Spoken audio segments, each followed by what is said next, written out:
Welcome to USA Global TV and Radio, where our mission is to provide education, entertainment, hope, and inspiration. USA Global TV and Radio connects you with experts and audiences all around the world every single day to help you succeed in business and to live a richer life. Visit us at usaglobaltv.com to learn about career and life-changing training and mentoring programs like the Listening Mentor. Subscribe to our newsletter to stay informed about our special programs and offers. Discover how you can become a guest on one of our shows or a host or producer of a USA Global TV and Radio show of your very own. That's USA Global TV and Radio, where the doctor is always in.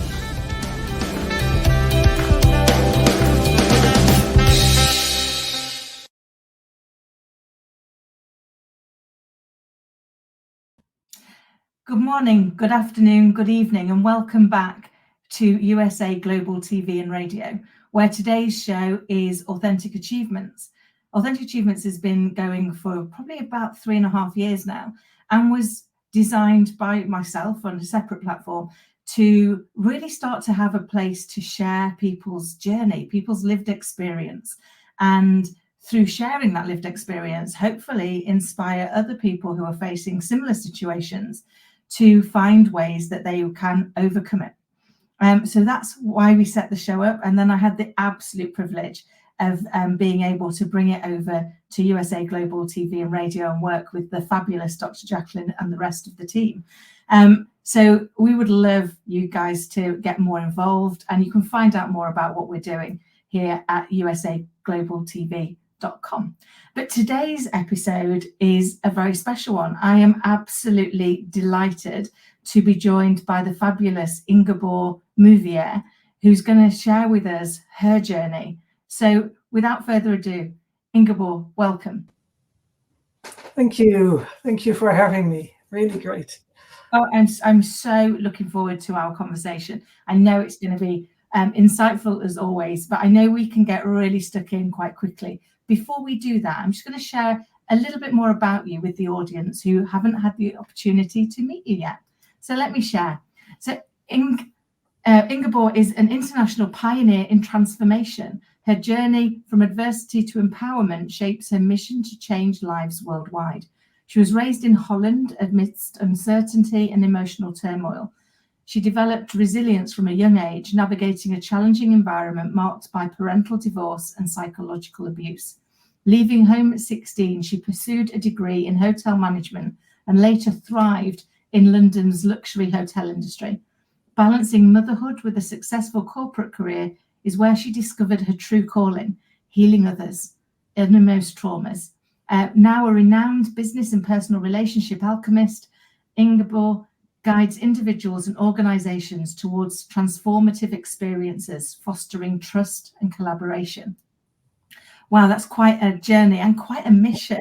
Could you share with us a little bit more about that? Because there's so much packed into just that brief introduction. Yeah, sure. Well, it is quite a journey. I grew up with a narcissistic mother, and I really had to leave home at 16, as you said, because it wasn't bearable anymore. And then I was still in a high school. I finished my high school. I went to study. I took some therapy myself because it had been really hard. Had been traumatized because of it, and it took me quite a long time to get, how I am now or where I'm now. But in that time, I felt the urge and the need to help others with what I've been through and everything what came from it. Because it's one thing to growing up with a mother who's narcissistic, but it does so much with your identity, with your self-esteem, with your self-worth, how you perceive yourself. It's everything. It's relationship. It's being codependent. Boundaries, everything. So it's a lot. I was always surviving and not living. So I needed to learn to live as well, and learn those things what you normally learn at home. Wow.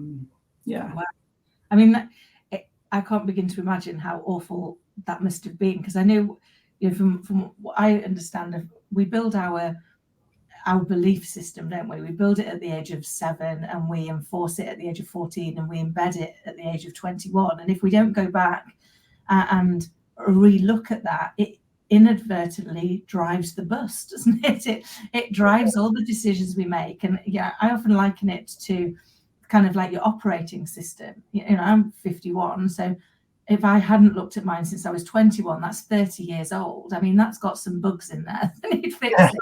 And you wouldn't let your phone or your computer run on 30-year-old software, would you? So we do have to go in and look at actually how can we change those beliefs that are no longer serving us. But how do people get to that first piece where they realize that actually the beliefs that they're holding are what's holding them back? Yeah, well, usually you find that you have a lot of problems, like sort of repeating patterns. I always say, like, you get in the same loop, and then you do the same thing, like hoping that it would be different. What people tend to do is start overthinking, a lot of thinking. They think they can think themselves out of the problems, which you can't, because it's like an old paper. You read the same thing, it's the same beliefs, what you said, it's the same thing. You try to think yourself out of it, and you can't.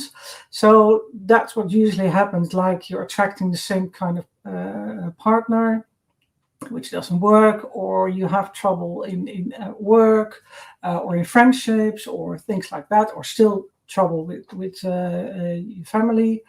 And then people start to realize, but what they tend to do is buying books, reading books, listening to podcasts. And that does help, obviously, to give you insights.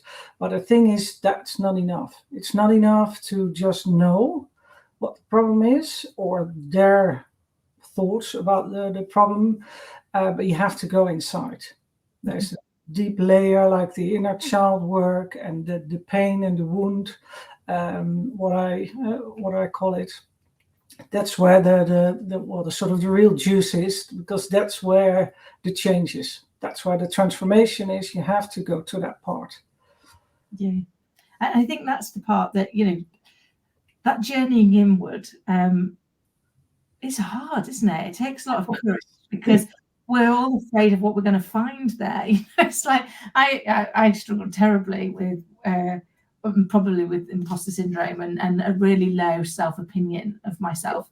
And I had to go I did a lot of the journey outward first. So how many books could I read? To your point, how many podcasts could I listen to? How much research could I do? And it didn't really change until I went inward. And for me, one of the challenges of going inward was I didn't want to feel disloyal. I think that's a big problem. I didn't want to feel disloyal, that actually, because I believe that in the main, unless obviously they're narcissistic, in the main, people's intentions are honorable. Yeah. Doesn't change the impact. And once I realized that actually I didn't need to blame myself or anybody else. It wasn't their fault that they did it because they didn't mean to, and it wasn't my fault that I made it mean something because I didn't mean to. So it was innocently created, but now it was okay to kind of dismantle that. That for me personally really helped, because I struggled to get really deep, because I had that fear of disloyalty, because I was very lucky. I had lovely parents and a lovely family. That didn't mean to say nobody's perfect. You can still create a in a script that doesn't do you any good, that doesn't set healthy boundaries, that doesn't allow you to realize that actually other people's happiness is not your responsibility. Your happiness is your responsibility. And that doesn't mean to say you become self-centered and you're mean to people, but it means that actually you can't lose yourself in trying to be what others need you to be. And I think for me that that was kind of towards the end of my journey, but going through those steps to go inward was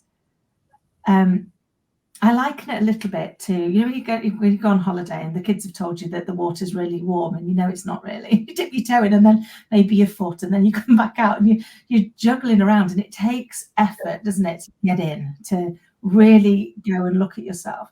So if people listening and watching right now are in that place where they're at the water's edge and they can't work out what's the next step, what advice could you give them on how they move forward? Well, in general, I know it to be true that it's really hard to do this journey if you really want to go to the inner child and the wound and everything on your own. Because what happens is that it needs to be safe. Now, what you said, like standing on the side of the water and dipping your toe in, there's a mechanism in people as well that you don't want to go to pain, you want to go from pain to pleasure. So that kicks in once you start doing it yourself. Then the loyalty, what you said about, that is a part of people's problem as well, doing it on your own, because they can't really see there's an end sort of, it's end your parents had the best intentions and you are suffering. It's not one or the other. And that's the sort of part of the child. You think, oh, I can't be disloyal, so I'll have to take it and I'll suffer on my own. So there are a few things happening once you want to go inside and do it yourself. So you need someone to make it safe for you, because obviously it hasn't been safe. Therefore, you develop these mechanisms to survive, your survival mechanisms.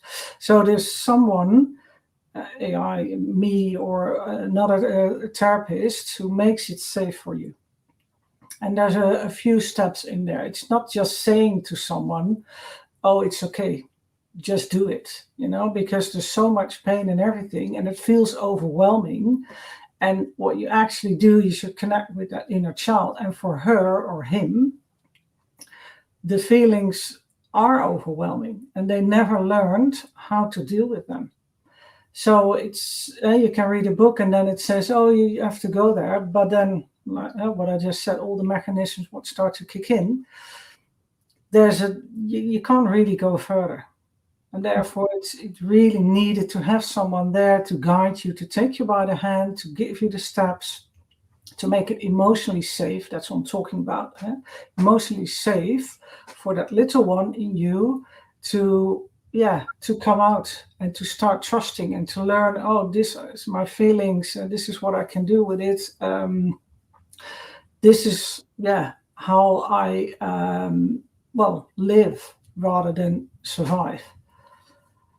Yeah, it's so true, isn't it? Because I think also having somebody else there allows you to have a different perspective on what you're telling yourself, on how you have viewed that particular situation, because the other person hasn't got the emotional attachment to that situation, to what went on. So they'll view it probably in a more factual way, because we create stories, don't we? In the absence of facts, we create a story.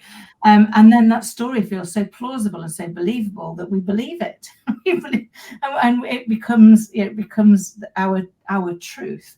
For me, I always think about those times where you're replaying something that happened in your past, and you have to somebody's telling, or somebody's telling a story about something that happened in the past that you were involved in, and you think, well, that's not how it happened, or at least that's not how I remember it. It's probably more likely what I have to say to myself. And I think for me, what I found, having somebody else external allowed me to see it from a different perspective, and therefore widen my view to allow me to think, was there a different way that I could look at it that might give me a different outcome, that might give me a different way of going. So how do people start working with you? How do they know they're ready? Well, that's a good question, actually. When you're ready, well, when the pain is big enough, that's usually the case. When the pain is big enough, you've read all the books, you've listened to all the podcasts, and you're still in the same place, and you really, really, really want a change in your life. You might want to have a partner, you might want to get out of a relationship, you might want to move up the ladder at work, it doesn't work out. Loads of things. You want to have better friendships, better communication with your kids, anything, or with your spouse. And the pain is big enough. You tried it yourself, you tried that loop, it's not working. And you feel really like sort of miserable. You're stuck. You feel stuck. Something has to happen. You tried it yourself in every different way. Usually people tried like a psychologist or other therapist. I'm not saying they're not good, because I can't say anything about someone else. Maybe the pain is not big enough. Maybe only talk therapy is not enough. Then you have the insights, but what then? And that's what usually is the place they come to me, and we start working. So it's really the pain that sort of drives them to come to me and say, now I want to change. I want my life to change. Yeah, because I guess sometimes we get to that point, don't we, where because often we stay where we are because better the devil, and we don't move, because what if we move and the grass isn't greener and it's not better? But I think there comes a point in our lives, isn't it, where staying where we are becomes so unbearable that we have to take the chance that making the move is going to be better than where we are. And I think for me, that I definitely went through that. It was like I stayed in that same place for far too long, because what if the unknown was worse?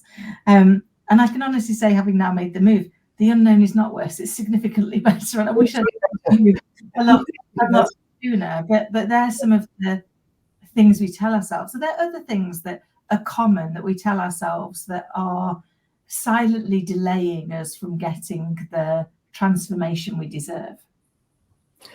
Yeah, like she doesn't know my story, and how can she help me? Or I think what I usually hear from people is, I know the situation, I know what my problem is, and obviously they do, but I know and I realize that it usually is only part of the real problem. They think they know, but they don't have the overview. And what you said earlier, they have an image of themselves, or they put on like maybe gray glasses, and they look at the world in that view, but it's not the real problem. The problem is bigger. There's so many things which are attached to it, and I or another therapist, you have an overview. You don't have what you said, the emotional detachment from it. So you can see the whole problem. So they usually tell me what they think it is, and often we find it's not all that. It's more. There's more to the story. And I'm not emotionally involved, obviously involved with my clients, but not in their story, so I can view what it is. And beside that, I'm very highly sensitive, so I can pick up on things inside someone as well, which helps the analytical side. So it's a combination of the two, and we get to the core issue, the core problem. I love that, because I think that is often it, isn't it? Is that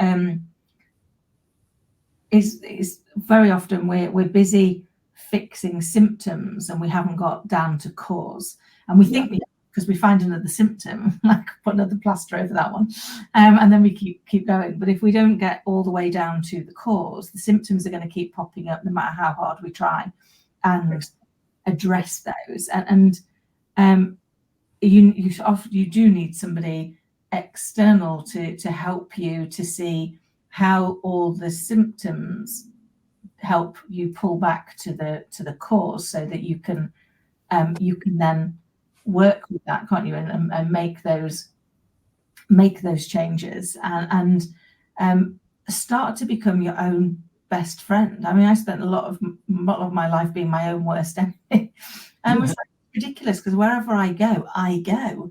So if I don't learn to like myself, I'm going to be pretty miserable for the rest of my life. So how do I find a journey to like myself? Was kind of the start of mine. But it was that realization that if I didn't, I would be stuck with who I thought I was for the rest of my life, and that was a bit terrible. I can imagine. It's been a long one, then. It's been a long one. Yeah. I think also I saw for me a big part of my drive for really understanding myself and trying to understand that root cause and then to make those changes was my little girl, because I realized if I didn't, inadvertently I'll be passing the same thing on to her, because I haven't fixed it. And children don't just learn by what we say and do, they learn by how we are and who we are and how we show up in the world, don't they? So I think that can be a big driver for people making that change, can't it, when they've got children. And you mentioned earlier, it can impact your relationships, but all of your relationships, your work relationships, your home relationships, your relationships with children, with friends, with other parents. It can run the whole gauntlet, can't it? Yeah. And what I find a lot of times, that is the people who come to me, my clients, those are the ones who sort of break that cycle. That's going on for like generations. So maybe it's a theme in like sort of now in those years or something, but those are the ones, because obviously we talk about their parents and their parents, grandparents and everything.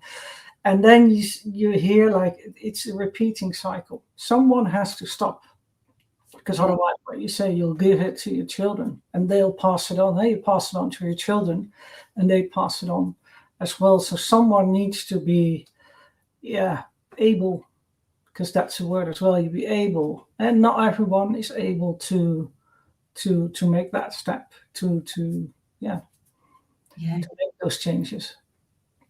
Yeah, because it's a big change, isn't it? It's a big change to go back and say, I'm going to go and look at everything I've believed to be true up until this point. See how much I still believe. Because as human beings, we don't want to feel foolish, do we? And when we admit that we might have been carrying around an incorrect operating system, we can feel a little bit foolish that we didn't spot it sooner, can't we? Yeah, foolish, but it's I think people, what I said, it's hard work as well. Yeah.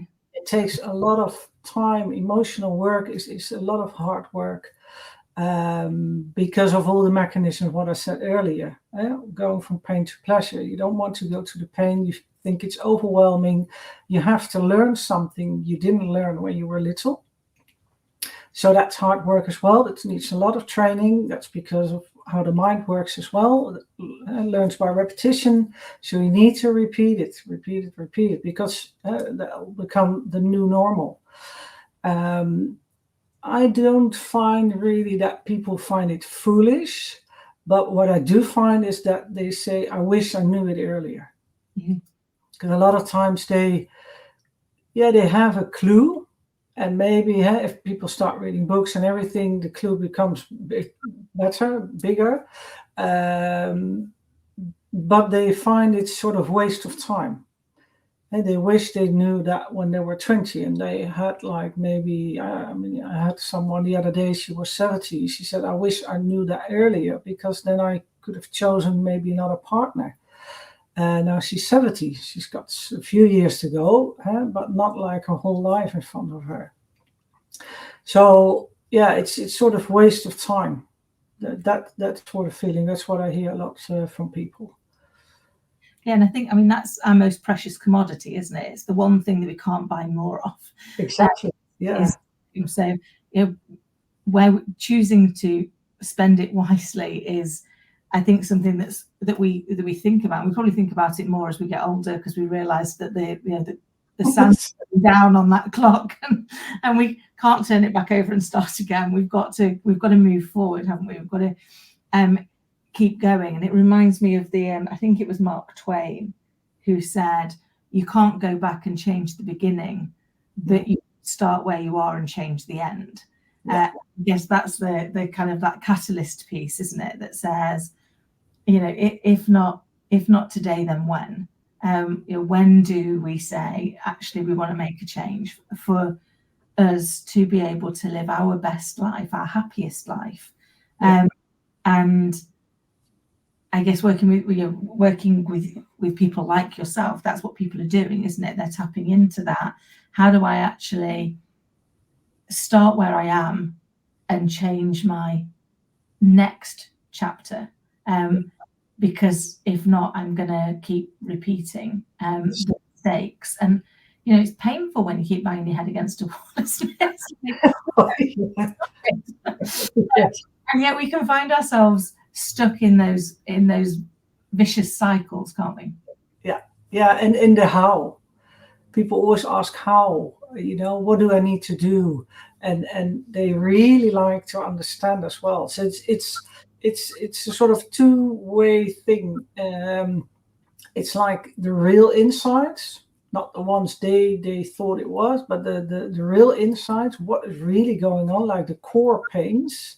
They've been driven by those core pains, the survival mechanisms and everything.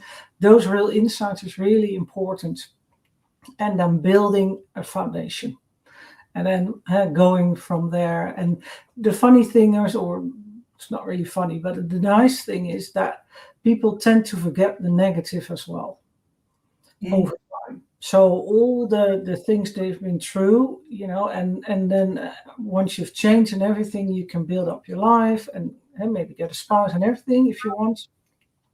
You still have a good life, a really good life. And then gladly, you tend to forget the negative. So it is a shame. I have sometimes those feelings like, oh, I wish I knew it earlier, or that didn't happen and everything. But I'm still glad I'm here now. I know it now. I still have some years to go, and I can help people with it. So that's good for people to know. You tend to forget the negative over time. I love that. And I've found that to be true for myself. I often say that if life's taught me anything, it's that everything in it is a lesson, a blessing, or both. So in those moments where I'm not feeling blessed, I look for the lesson, and the blessing wrapped in there. And I think it often only makes sense in the rearview mirror, doesn't it? It's like at the time you're going through it, you're like, what on earth? Why? And then you get to the other side and look back and go, that's what I needed to know. That's what I needed to learn, or that's why that particular thing was brought in. And so I guess it's learning to trust, isn't it, that actually things will work out. If we keep taking the next step, if we keep moving forward and looking at what is the step that I can take. Because I don't know if this resonates for you with the people that you work with, but sometimes I think one of the things that holds people back is because they can't see all the steps that they need to do. So they're like, well, I'll wait until the whole picture becomes clear, and then I'll take a step. Whereas, I found that life's a little bit like doing a jigsaw without the box. It's like you don't know what the picture is that you're going to be building. All you can do is keep finding the pieces that next fit together. And as you do, the picture becomes clearer and clearer. But that possibly could throw people into utter turmoil, couldn't it? That piece around going, I can't see exactly what it's going to end up like. I've just got to trust that if I keep taking the steps, that I'll get where I need to. What advice could you give people that if they're feeling like that, around how do they get themselves unstuck and come and work with somebody like you to have those steps and pull that picture into fruition for them? Well, that it's first, you don't have to do it on your own. You don't have to do it alone. But it is really baby steps. And what I find is that people, they really want to take big steps because they've come to a point like, okay, I want to change. I'm here now. Just tell me what to do. And that's not the way it goes. Because the emotional safety, what I said earlier, that takes time to build. And that's the foundation you need to build. So it is really baby steps. It's not, the mind really wants, okay, that's the way we go. Okay, off we go. But that's not the way the feeling world and the wound and the inner child works. So that needs time. And they have to trust that if they take baby steps, they will get there. Maybe a bit longer than what they want, what the mind wants. And it is like if you take those baby steps every time, that in the end of the trajectory or wherever you do, it is a 180. So you've changed. And the thing is, it's easier for me sometimes to see that people change than they will find themselves, they will feel, because they are in those, the same thoughts and everything, and they can't really see it changing in their life. So that takes time as well. So it is a matter of, in a way, trusting the therapist that she knows what she's doing, he or she, that she takes you by the hand. And if you start doing the work, obviously there's no change without doing the work. So if you have assignments and things like that, do it, even if you can't really see it, because obviously if you could see it, you've changed it yourself. And you didn't, and that's no shame. That's not a fault, but that's the way it goes. So trust in every step you have to take, and then you will get there. I love that, because we have blind spots for a reason, don't we? We're blind to them.